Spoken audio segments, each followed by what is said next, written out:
कैऱ्या धुवून घेतल्या, त्याच्यात पाणी घेतलं अर्ध्या टोपात आणि ते आता गॅस चालू करते. उकळतात ना, हे काढायचं असं आणि त्याचा गर घ्यायचा.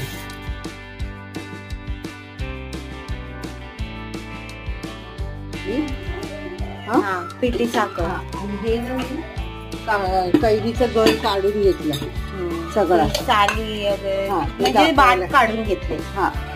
हे काढून घेतलं. हे आता साखरेत मी टाकणार. ओके.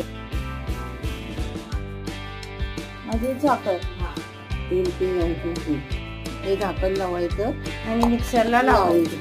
मी पाणी घेतलंय थोडं आणि त्याच्यामध्ये ते पेस्ट टाकली. हे टाकायचं असं आणि ते मिक्स करायचं. बर्फाचे खडे टाकायचे. हे बघा कैरी